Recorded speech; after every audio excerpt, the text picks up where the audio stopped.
Let's go. Na naman sila. Tapos yan, lumapit ako, pinipicturean ko sila. Tapos ang lulungkot naman ng mukha nila. Ayaw nila lumapit sa camera ko. Kasi daw, pa-vlog na naman daw ako. Eh, di naiibig na naman tayo. Serious. Bago yan, pumunta ako doon. Kinuha ko yung anak nila, si Eliza. Hello, friend. Ang ganda talaga ng batang ito. Yan, tignan mo, parang matandang nanonood doon sa volleyball. Pero alam na naman nagbabalibol sila. Yung hula, tumalon-talon. Kaya yung ulo ko, tumarin na naman. Sa kanila, ng ating mga kapitbahay, Charis. Oh my God. Parang kanino yan. Kaya sinama ko na lang pati yung chinelas kulay pink. Charis. Ah, kanina mang chinelas to? Nawawala po eh, dito po. Charis. Ala, yung aking sulo na, sumsumgar. What? Patikwal, multong, di ko alam, di maintindihan. Yan pala yung chinelas. Yan ang pinkanyogan. Nag-time out pala sila dyan, kaya yan, tumigil mo na sila. Nagpahinga sila. Ay, andun na naman si Miss Igado. Oh my God. Si Miss Igado.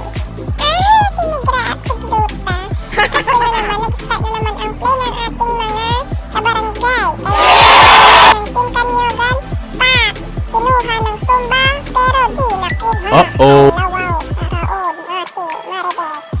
Pag Marites na lang tayo mga Team Sumba girls. Let's go. Napanood nyo daw itong Chance Me Please?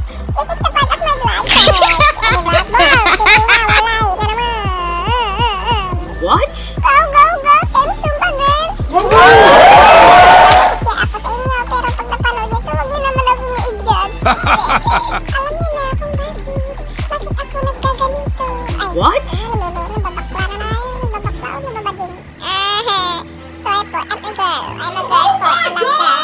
Bago yan, nag-start na naman sila, snipe na naman ng Team Kamyagan, pero dates mapol sa net pala yun. Snipe na na po ng ating Sumba girls. Kaya, hintayin na lang natin ma-iserve nila. What?